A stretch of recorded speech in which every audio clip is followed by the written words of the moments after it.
Paulit-ulit din umanong sinabi ng Chinese Coast Guard sa radyo na dapat umalis ang Philippine Navy sa lugar dahil nasa loob sila ng teritoryo ng China. Ngunit iginiit ng hukbong dagat na sila ay nasa loob ng exclusive economic zone ng Pilipinas at pinagsabihan ang mga Chinese na sundin ang international na batas. Hindi nga sumusunod ang China sa international law. Okay? Ang ginigit nila yung kanila, yung paniniwala nila mga utol, yung claim nila na yan. Yun lang ang naiintindihan nila. Okay? So tayo ay nasa tama. Okay mga utol, tayo ay nasa tama. Ang pinaglalaban natin ay ating mga teritoryo na siyang inaagaw nitong China na feeling nila ay kanila mga utol. So tayo yung illegal sa kanilang mga mata. Tayo yung palaging mali sa kanilang mga mata kasi nga nasa isip nila, kanila yan mga lugar na yan. Yung West Philippine Sea, yung Ayungin Shoal mga utol. Pero gaya nga ng nasabi na ng ating Pangulo si Bongbong Marcos, hindi naman tayo bibitaw just sa claim natin na yan. At atin naman talaga, at nasa tama tayo, kaya ang simpatya ng halos buong mundo ay nasa atin. So dumadami ang ating kakampi na nais na makialam sa issue na to. Mga karunungan, kaalaman, teorya, kasaysayan, hiwaga at mga bagong tuklas. Alamin natin, alamin natin. Malamang ay mababadtrip na naman ang napakaraming mga Pinoy tungkol sa statement na sinabi di umano ng isang senior colonel at spokesperson ng Ministry of National Defense ng China na si Wu Qian. Dahil ito yan mga utol, no? Nakakagigil. Senior Colonel Wu Qian, tama ba?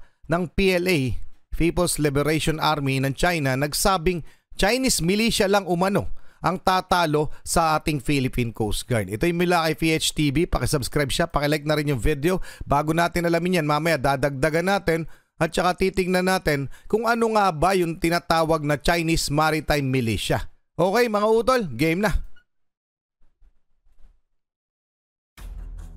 Iniulat na sinabi umano ng tagapagsalita ng People's Liberation Army na hindi sila nababahala sa plano ng Pilipinas na magpadala ng karagdagang barko sa West Philippine Sea dahil alam nila na mahihirapan umano ang bansa na kumprontahin ang Chinese militia. Sinabi ni Senior Colonel Wu Qian, ang Director General ng Information Office ng Ministry of National Defense ng China, na hindi umano sila nababahala sa gagawing additional deployment ng mga Philippine vessel sa South China Sea.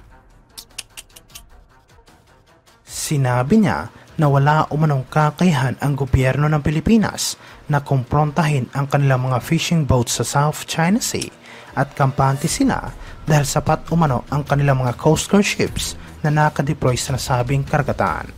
Pero in some parts, no, totoo yan mga utol dahil alam naman natin talaga yung capabilities ng ating Philippine Coast Guard kontra sa kanilang Chinese Maritime Militia at saka China Coast Guard wala talaga tayong laban.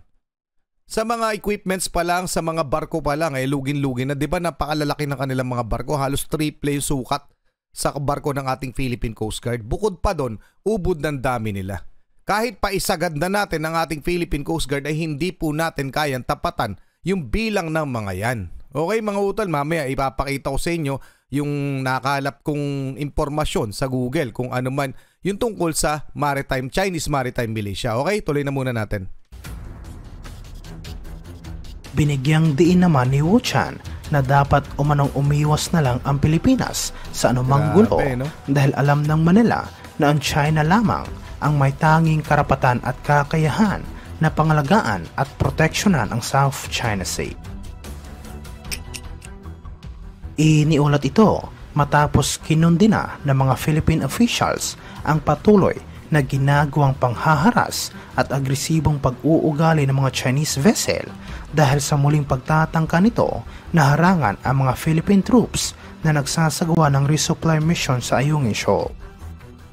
Lagi naman nila ginagawa yan. Sinabi ni National Security Council Assistant Director General Jonathan Malaya na kasapi rin ng NTF West Philippine Sea na muli nilang ikinalulungkot at kinokondina ang patuloy na iligal at agresibong pag-uugali ng Chinese Coast Guard at militia sa loob ng exclusive economic zone ng Pilipinas.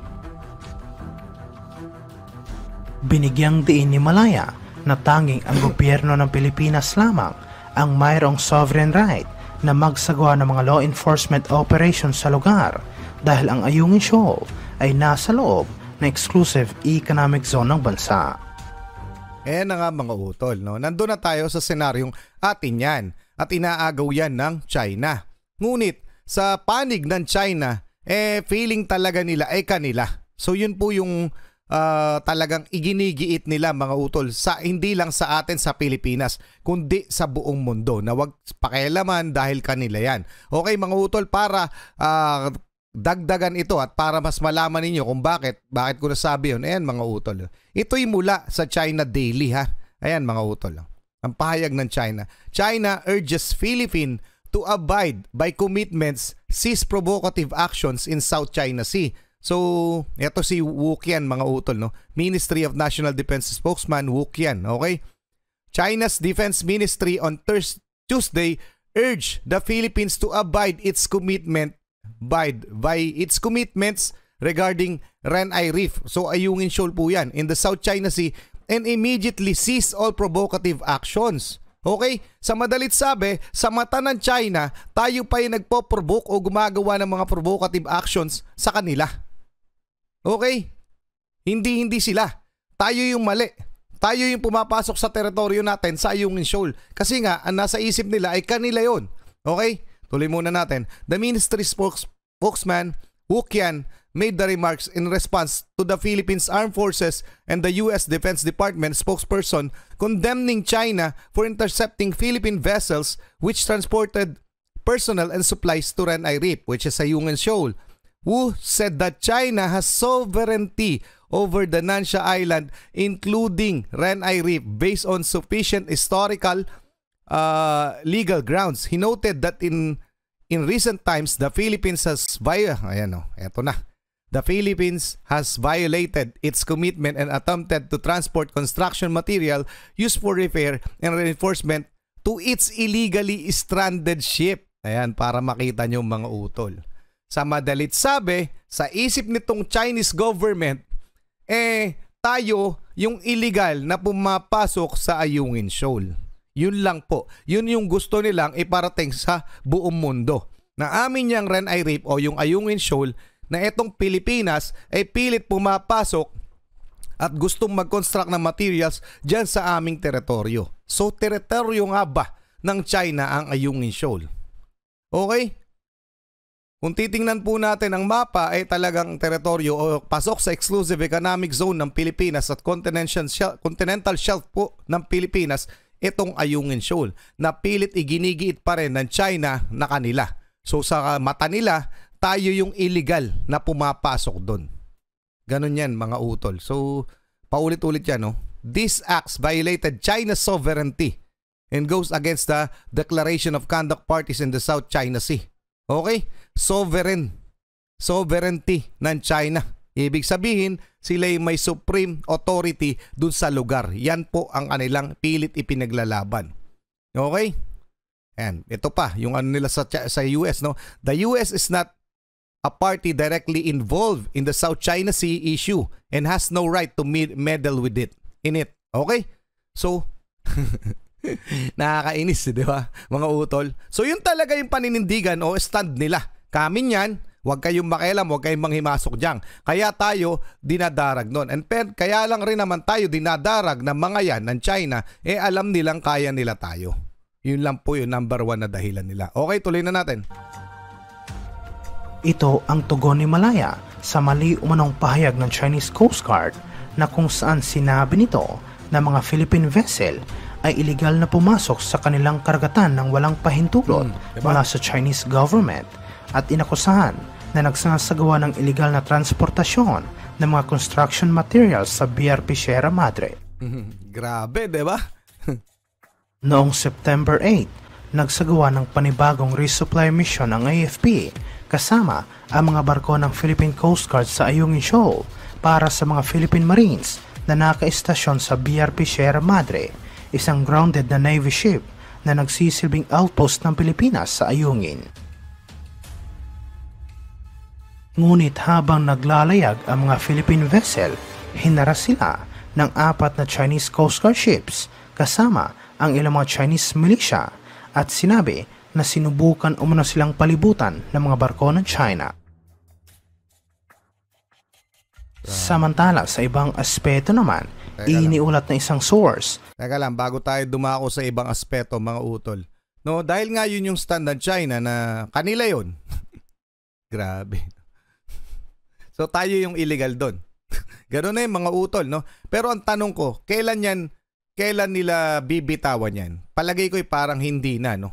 So ang isa sa mga magandang aksyon o hakbang ng Pinas para dito tapatan yung presensya nila bukod doon, no? Kasi syempre hindi natin kaya kung Pilipinas lang. So kailangan na talaga natin yung mga aliado nating bansa. So like Japan, Australia, Canada, US, syempre. Yung mga yan, no? Sa Joint Patrol. And isa pa, mga utol, bukod sa tapatan, dapat ng umaksyon ng United Nations dyan.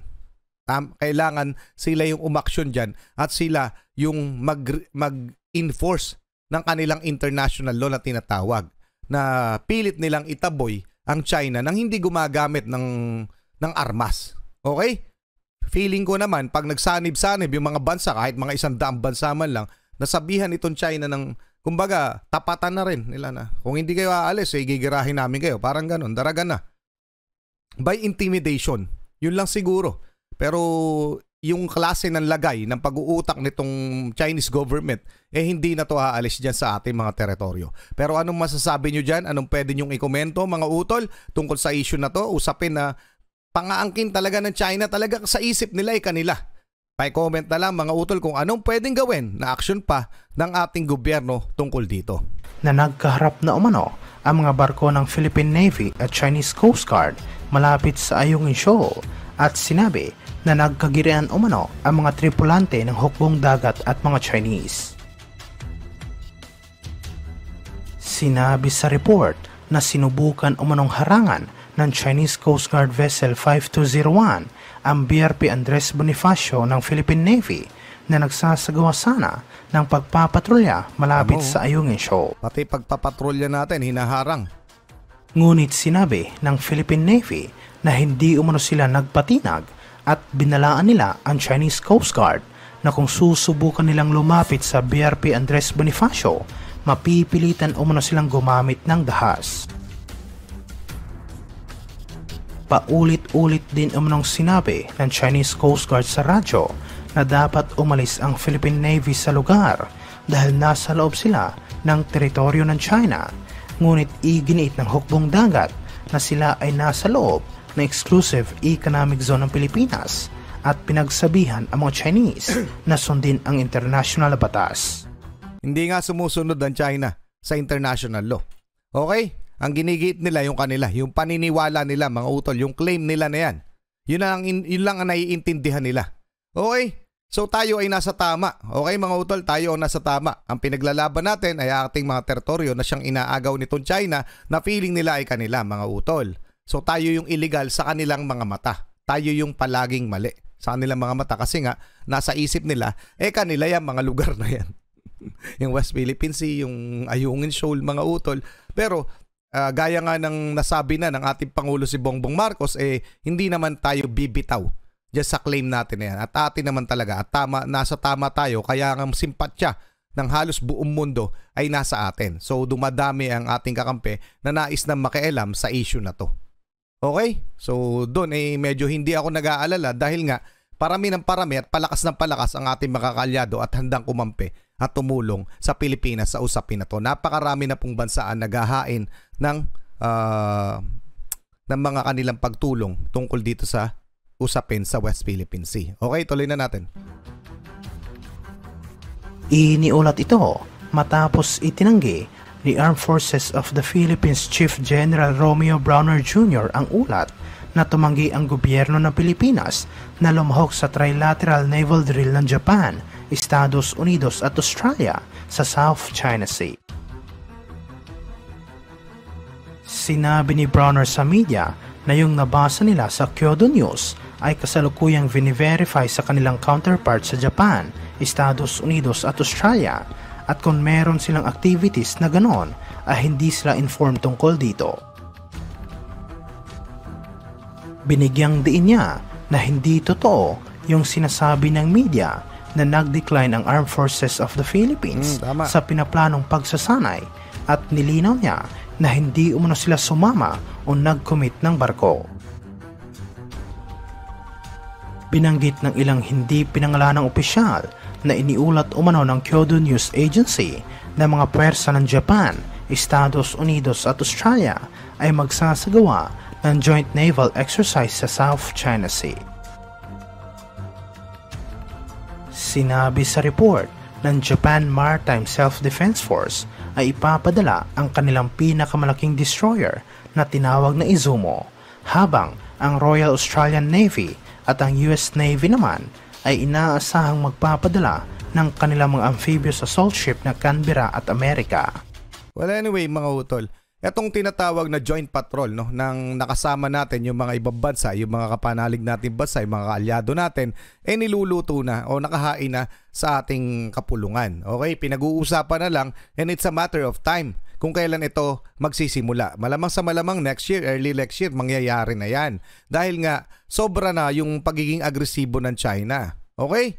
At dahil nga hindi natin sila kaya nila ginagawa yan ng China yan. Okay? Pero kung kasama natin sa joint patrol, itong mga US, Japan, Australia at iba pa, malamang sa malamang hindi naman yung gagawa ng ganyan. Kasi kapag gumawa sila ng ganyan, isang pitik lang, isang pangyayari lamang, isang mitya lamang ang masindihan, kapag may armas na nangyari, kumbaga may mga bala na nangyari dyan sa West Philippine Sea, alam na natin ang kasunod. Digmaan na yon. At palagay ko naman ay umiiwas rin doon ang China. So anong masasabi nyo mga utol sa pahayag na ito ni Senior Colonel Wu Qian, ang spokesperson ng Ministry of National Defense ng China, na talagang ginigiit talaga nila mga utol na kanila. Teka lang, bago ko malimutan, ito palang Chinese militia, sinearch ko, nalagay ko kung Chinese militia is part of China military, sabi ng Google although the maritime militia is part of the armed forces of PRC, in 2018, it was usually unarmed. The violence used by the militia is most limited to dangerous maneuvers and on occasion, the ramming and or shouldering of other vessels. So matagal na talaga nilang ginagawa, Talagang ganyan talaga sila, yung mga dangerous maneuvers ginagawa nila. Professional militia vessel can be equipped with large water cannons. Tapos, talagay, how many militia does China have? Okay, para alam rin natin kasi China's militia nga lang daw ang katapat ng ating Philippine Coast Guard Chinese militia system, which includes up to 8 million personnel. Sobrang dami. Okay mga utol, it makes heavy use of demobilized veterans and civilian organization which have signed cooperation agreements with their local PLA base. So may sanction sila ng People's Liberation Army, etong Chinese militia system nila. Okay mga utol, so hanggang doon lang muna. Kailangan ko ang inyong opinion regarding sa issue na to na nakakabuisit na rin talaga. Paki-comment na lang, paki-like ng video, paki-share mga utol. Maraming salamat kay PHTV. Maraming salamat sa inyong mga utol. Muli ako si Target Achilles in behalf of the Real South Pride Production. Ako'y nagpapasalamat sa walang sawa niyong pagsuporta. Kayo mag-iingat, keep safe, God bless at saludo po ako sa inyong lahat. Huwag niyong kalimutang magkomento ng inyong mga reaksyon.